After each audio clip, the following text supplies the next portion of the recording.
शांति से भी दुखों का अंत हो जाता है और शांत चिंता मनुष्य की बुद्धि शीघ्र ही शिथिल होकर परमात्मा से युक्त हो जाती है।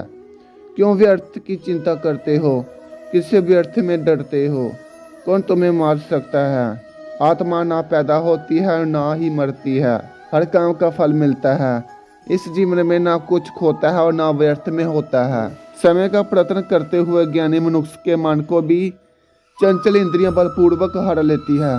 जिसकी इंद्रियां बस में होती है उसकी बुद्धि शिथिल होती है। जो भी मनुष्य अपने जीवन में अधार्मिक ज्ञान के चरणों के लिए ढूंढ कल्प में स्थिर है, वे सामान्य रूप से संकटों के आक्रमण को सहन कर सकते हैं और निश्चित ही रूप से खुशियां और मुक्ति पाने के पात्र हैं। जब तुम्हारी बुद्धि मोह रूपी दलदल को पार कर जाएगी, उस समय तुम शास्त्र से सुने गए और सुने योग्य वस्तुओं से भी विरांग प्राप्त करोगे। केवल कर्म करना ही मनुष्य के बस में है, कर्म का फल नहीं। इसलिए तुम कर्म फल की आसक्ति में ना फंसो तथा कर्म का त्याग भी ना करो। तुम्हारा क्या गया जो तुम रोते हो?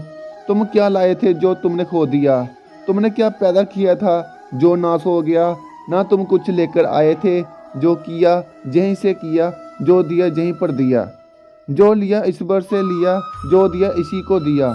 जो मन को नियंत्रित नहीं करते उनके लिए जिस शत्रु के समान कार्य करता है। खाली हाथ आए और खाली हाथ ही वापस चले। जो आज तुम्हारा है कल और किसी का या परसों किसी और का होगा। तुम इसे अपना समझकर मगन हो रहे हो। सुख दुख लाभ हानि और जीत हार की चिंता ना करके मनुष्य को अपनी शक्ति के अनुसार कर्तव्य कर्म करना चाहिए। ऐसे भाव से कर्म करने पर मनुष्य को पाप नहीं लगता। जो हुआ वह अच्छा हुआ, जो हो रहा है वह अच्छा हो रहा है, जो होगा वह भी अच्छा ही होगा।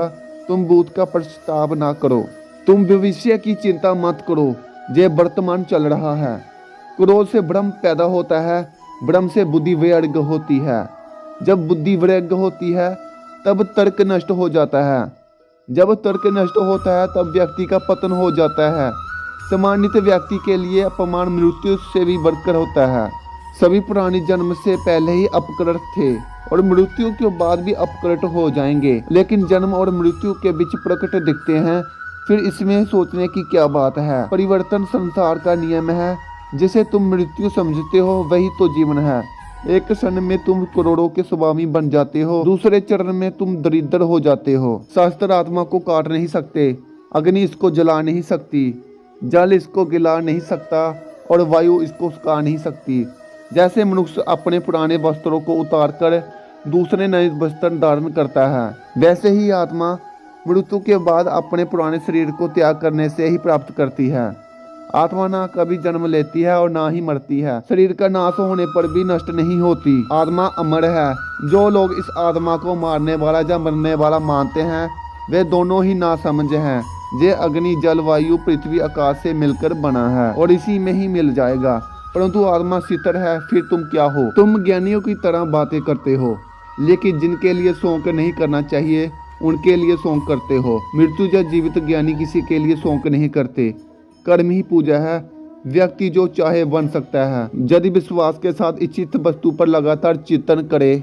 मैं काल हूँ, सबका नाश में आया हूँ। दुनिया का उपभोग करने के लिए कर्म उसे नहीं बांधता। जिसने काम का त्याग कर दिया है, मैं उन्हें ज्ञान देता हूँ जो सदा मुझसे जुड़े रहते हैं और जो मुझसे प्रेम करते हैं। अपकृतिक कर्म बहुत तनाव पैदा करता है। अपने अनिवार्य कार्य करो, क्योंकि वास्तव में कार्य करना निश्चित से बेहतर है। मैं सभी प्राणियों के हृदय में विद्यमान हूँ। निर्माण केवल पहले से मौजूद चीजों का प्रक्षेपण है।